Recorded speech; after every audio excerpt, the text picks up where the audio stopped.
The only real option who might do something like this is Dragon. He is the only man who wanted to liberate the world from the world's government and heavily change child support policy for all deadbeat men around the world. The almighty God of One Piece world said that the Holy Land is on fire, and some people believe it is Teach who attacked the Holy Land. After all, a lot of people expect that Teach has to be even more important than insane, and attacking directly to Holy Land is a reckless thing that Teach might do. But again, Teach is also the person who ran away from a fight against Old Raven. To think he is the one who attacked the Holy Land is not very safe option. Teach is a man of opportunity, not directly attacking the greatest force of One Piece world. The only real option who might do something like this is Dragon. He is the only man who wanted to liberate the world from the world's government and heavily changed child support policy for all deadbeat men around the world. The almighty God of One Piece world said that the Holy Land is on fire, and some people believe it is Teach who attacked the Holy Land. After all, a lot of people expect that Teach has to be even more important than insane, and attacking directly to Holy Land is a reckless thing that Teach might do. Again, Teach is also the person who ran away from a fight against Old Raven. To think he is the one who attacked the Holy Land is not very safe option.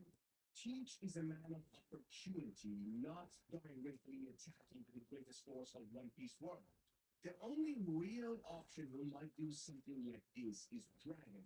He is the only man who wanted to liberate the world from the world's government and heavily changed child support policy for all deadbeat men around the world. The almighty God of One Piece world said that the Holy Land is on fire, and some people believe it is Teach who attacked the Holy Land. After all, a lot of people expect that Teach has to be even more important than insult, and attacking directly to Holy Land is a reckless thing that Teach might do. But again, Teach is also the person who ran away from a fight against Old Raven. To think he is the one who attacked the Holy Land is not very safe option. Teach is a man of opportunity, not directly attacking the greatest force of One Piece world. The only real option who might do something like this is Dragon. He is the only man who wanted to liberate the world from the world's government and heavily changed child support policy for all deadbeat men around the world. The almighty God of One Piece world said that the Holy Land is on fire, and some people believe it is Teach who attacked the Holy Land. After all, a lot of people expect that Teach has to be even more important than insane, and attacking directly to Holy Land is a reckless thing that Teach might do. But again, Teach is also the person who ran away from a fight against Old Raven. To think he is the one who attacked the Holy Land is not very safe option. Teach is a man of opportunity, not directly attacking the greatest force of One Piece world. The only real option who might do something like this is Dragon. He is the only man who wanted to liberate the world from the world's government and heavily changed child support policy for all deadbeat men around the world. The almighty God of One Piece world said that the Holy Land is on fire, and some people believe it is Teach who attacked the Holy Land. After all, a lot of people expect that Teach has to be even more important than anything. In taking directly the Holy Land,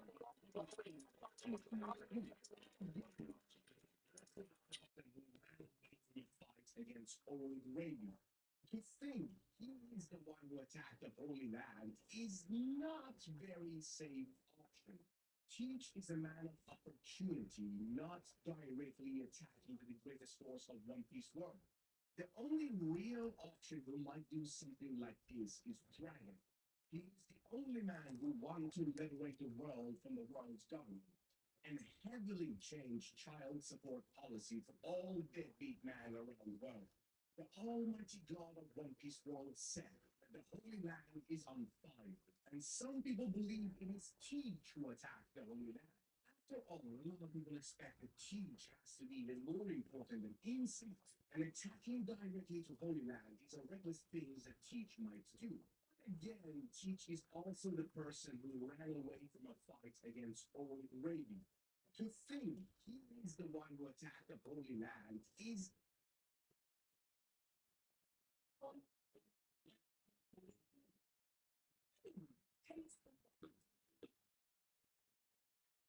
the last 4 years of Netflix. I'm not saying it's like a horrible thing, but I can definitely tell I also missed out on a lot of just stuff that's hard to say. I just wasn't as effective. I was still pretty effective. It just wasn't quite the same Netflix, by the way, pick in case you're if you're wondering, it's Netflix, by the way, just wondering, just in case. Something you did independently and possibly it's the best done without expert supervision is the exploration of the field. You know nothing and have no basis about talk about the different potential outcomes from the three-way domain class. So shout out to Usukari for asking me about this today, and let's talk about it. But spoilers free. Okay, so first of all, let's talk about what actually happened in the series with this three-way domain clash. And we didn't really get to see it take place, and that's because we're told that what's even more complex than a two-way domain expansion is a three-way domain expansion tool. And that's because of the differences between the internal and external conditions for all three of the variables. But then, even on top of that complexity, we had interference from outside forces, specifically Rika and the grasshopper push spirit, right? So, because of all of that chaos from going on, basically all three of these barriers just shattered, leading to no one kind of extension. So, Osu Card today is asking you what if instead of that, one of these three had just straight up won the domain? Like we could just assume that their domain was sufficiently refined enough to just outright win the clash and place everyone else within their domain, right? And I think had that been the case, then likely whichever of these three we want to say wins probably kills the other two. Because we don't really know enough about the sophistication of everyone's anti-domain techniques at this point to know if they would likely survive being trapped in the domain. Utah probably didn't have any anti-domain techniques at this point, so this would have been before Kusakabe's interference in the new Shadows Battle School, where they taught everyone simple domain, right? Maybe he had, Hollow Basket or Falling Blossom in Motion, but I doubt it. We certainly can't say for sure that he did, right? And then as far as Ryu and Kuro, they wouldn't have simple domain because it wasn't of their era, right? So the best thing they could have would be Hollow Basket. But even if you want to grant all of them Hollow Weaver Basket in this scenario, they're all going to be in the first technique burnout because they just lost the domain clash, right? So I think the odds are stacked against them, meaning whichever three wins probably easily takes out the other two within their domain expansion. Utah, especially, like, I'm pretty confident that he would be able to, especially with Rika potentially backing him up. That's a whole other question if she made it with the barrier or not. But Utah, I think, easily kills the other two. These two likely kill the other two, but it's more of a question mark because we don't know what their domains do. I'm just going to operate under the assumption that whichever three wins the domain clash kills the other two. So with that being the case, what would then happen from there? Let's just start with Yuta because this one's the easiest. I think the story pretty much plays out exactly the same, except now he'll probably also likely steal Ryu's first technique to add to his arsenal as well. And how much that actually changes anything in the Sukuna fight, probably not much because he probably still is going to be using Jacob's ladder primarily to try and accomplish their goal of freeing Megami from Sukuna. But it's another toolkit in his arsenal, right? But everything else pretty much stays the same because he pretty much won that encounter. He just didn't straight up kill him. Now, if Ryu wins, he ultimately still meets the same fate, in my opinion. It's just a matter of when he's actually going to cross paths with either Sukuna or Kinchaku. But he will need to die because if nothing else, he has to die to start the merger. So he's going to be on Kinchaku's list. It's just a matter of, does he run into Sukuna before that? So he ultimately doesn't make it. But the important thing here is that if he wins, the story changes drastically because that means Okotsu is dead, right? And they cannot defeat Sukuna without Yuta. So in this scenario, it's bad for everyone else. Ultimately, the merger probably happens. And then it's pretty much the exact same scenario if Urano wins, right? Because if she wins, that means Yuta is dead, which dooms the rest of us, but it also dooms her. Because in the original scenario, she at least got to live minus one arm. But in this scenario, Kinjaku and or Sukuna are going to punch her down eventually, in order to start the merger. So that's my 2 cents, but I would love to hear y'all's thoughts on these what if scenarios, so let me know down below. And finally, Osukare also asked me what I thought the domain expansion might be. And I think it would likely be just a sure hit of Granite Blast, but I recently put out a video talking about some more fun concepts for how this domain might work, so I'll link that in the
slide.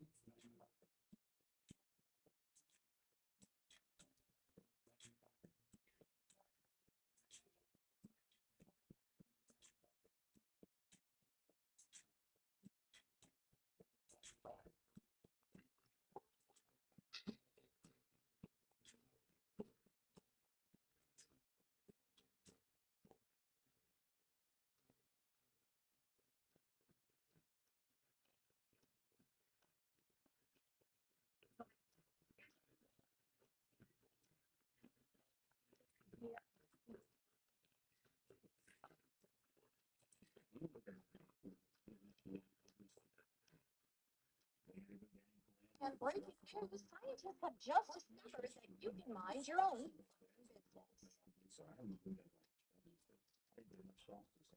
No, I deserve more. I just never said it. 2 middle fingers as I make an exit. Yeah. Did I? Did I?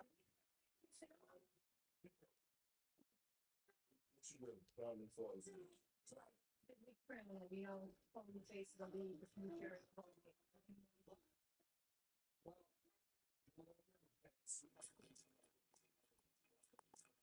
Light skin, light skin, light skin, but gotta. Well, my big brother right here. My big brother right here. This is energy low. It's energy low today. I don't like it. But first of all, I would love to get back with you, but then I'm tired. I can't wait till the next time. So, you know what I'm saying? I travel so much out this time. I ain't gonna lie. I ain't gonna say. But here's the deal. Here's the deal, though.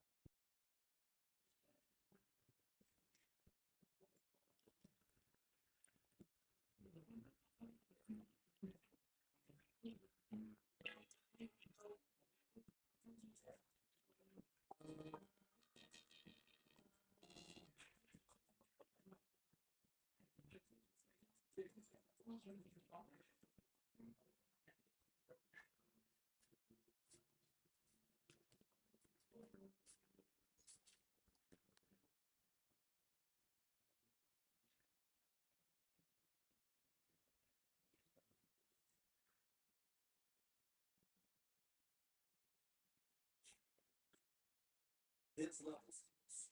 Like I told you before, when you're the number one option, everybody knows they have a game plan for you anytime they're going against your team. And you answer the call the way Edwards has answered the call over the last couple of years, averaging over 25 a game, being a guy that has sent home LeBron and Luka this year. Last year, KD, Devin Booker, Bradley Beal in the first round, Jamal Murray in the second round. You sent home Luka and LeBron this year. I'm not gonna say Steph Curry because he was hurt and he had you. They were up 1-0. But Steph Curry went down 13 minutes in. He had already had 13 points with that hamstring injury. You took did send home Jimmy Butler. You did send home Draymond Green. So I look at it from that standpoint, and I say this brother Ant-Man, who's averaging 31, 56% shooting over games 2 and 3 of this series, being the personality that he is, with the talent, the athleticism that he has, being the face of the Minnesota Timberwolves franchise, I don't think we crown him too soon at all. I think that when you look at, if you are a franchise, if you are a owner, isn't that the kind of talent you want? Yeah, that's the kind of talent you want. That's the kind of personality that you want. You don't want the performance that you received last night, but by and large, everything he is everything you want as the face of your franchise. And so, because of that reality and the fact that he has, for the most part, lived up to it in his young career, I'm going to say we didn't crown him too soon. I'm not going to say that at all. It's just that SGA is somebody that we need to pay rapid attention to because his personality is smooth, mellow, etc. But the Brothers and Assassins averaged 32 a game this year, won league MVP, and then goes into a must-win situation against the Minnesota Timberwolves last night and drops 40, 10, and 9. It ain't about what Ant-Man is not, because I think he is legit. It's that we need to elevate the legitimacy of a Shea Gilgeous-Alexander. Even as a league MVP, he still needs to be elevated because he's telling us he's on the verge of being a championship.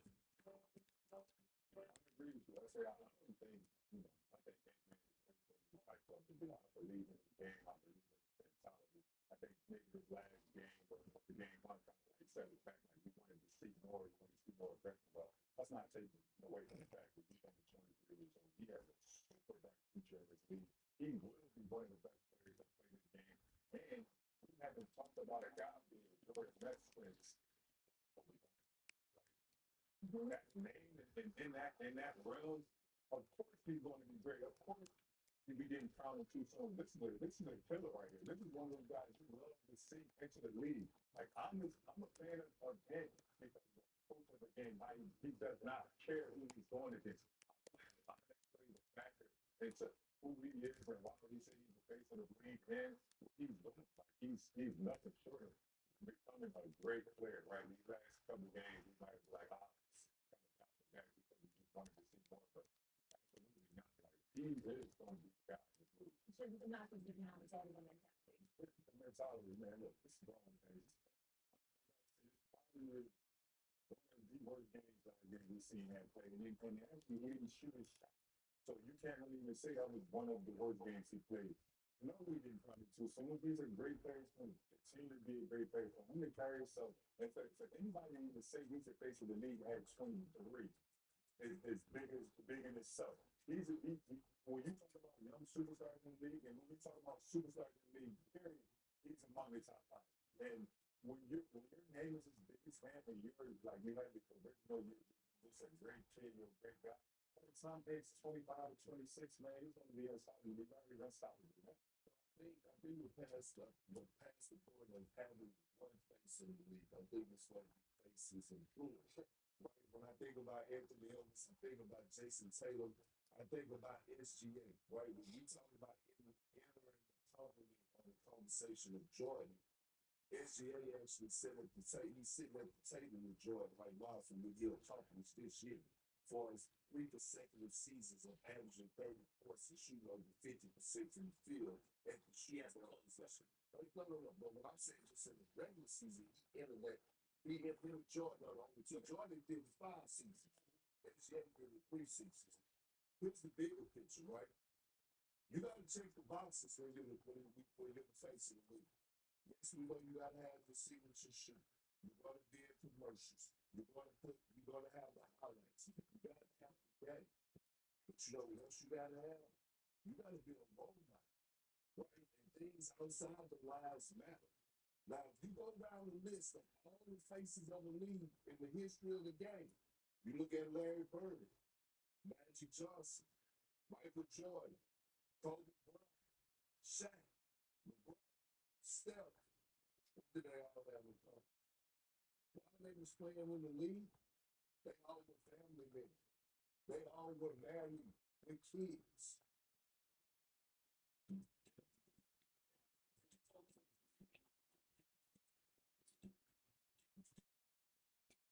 You think that don't play a role for us a role model? This is facts. This is not something that I'm making. Hold on. This is not something that I'm making up. Now, what happened? What happened to them after they retired? That's their business. But why they are playing on what's playing? They were family there. Yes, not Eastern University is on a high side, but usually they give scholarship. As it is, when you are done with all the application and submit the application, even if they do not give you scholarship, tell Emanuela can help you, but let them give you admission first. Because when the admission comes, it can come with scholarship. But if it does not come, reach out to Emanuela and they would, she would draft a mail that you will send to them. That they will not send you your scholarship, they will give you scholarship. That is what we do.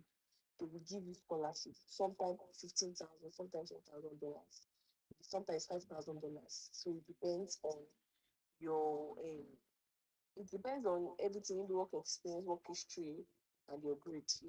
So just leave notice and like that. Okay, I hope it goes well.